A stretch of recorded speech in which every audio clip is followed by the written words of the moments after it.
waiting. I know it's been a long night. And I'll tell you what, folks. I am feeling confident tonight. When I first decided to run for Senate, I could have never imagined how many people would take time out of their lives or chip in a few bucks to support our campaign. There were a lot. I made the decision not to take a dime of corporate PAC money because I wanted Arizonans to know that I was only working for them. Yeah.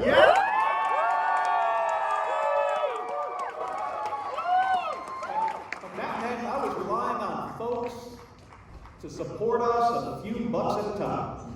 And since then, we've had more than 1 million individual people donating.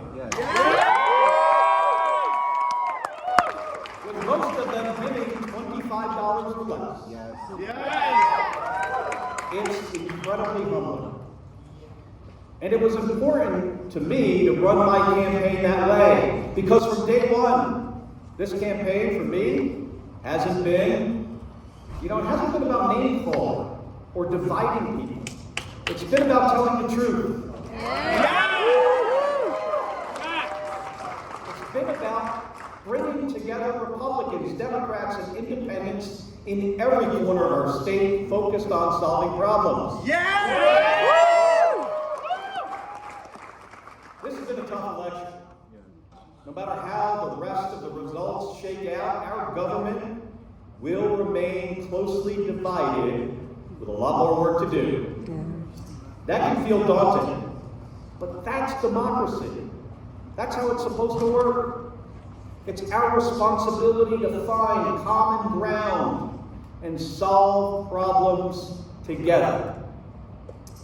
And we do have serious challenges in front of us. Arizonans are facing high costs for everything from gas and groceries to housing. Our country faces threats from an emerging China and Russia's continued aggression. And we still have a mess at our border and a broken immigration system, both of which need to be fixed. In our state and the West, we're facing a historic drought that caused a shortage in the Colorado River. And the fundamental right for a woman to make her own decision.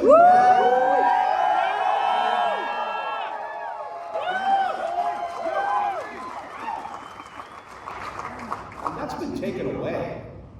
But here's the thing. The way to solve these problems isn't by pointing fingers and dividing people. It's by listening and finding common ground. Now, in the last statement he gave before he died, John McCain said, and I quote, "We have always had so much more in common with each other than in disagreement."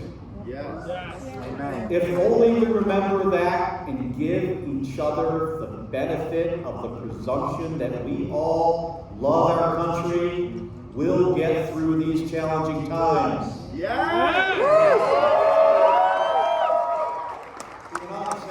will come through them stronger than before. We always do. Now, I believe that too. But it just doesn't happen on its own. It requires us to be active participants in our democracy, to demand the truth from our elected leaders, and to find the common ground that we know exists, but can sometimes be hard to see, because that's when we are strongest. Now, there is no country in the world better at solving big problems than the United States of America.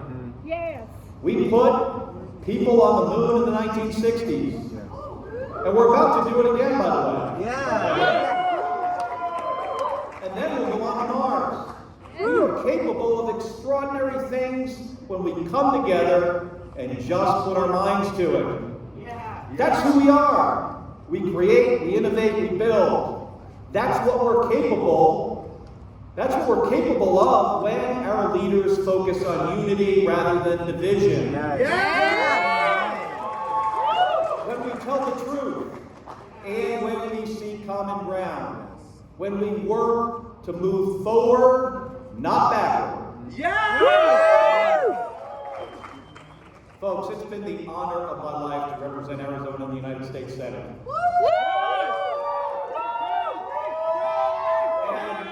And for as long as I'm there, I'll be honest with you, I will protect our country and our democracy, and I will work with everyone.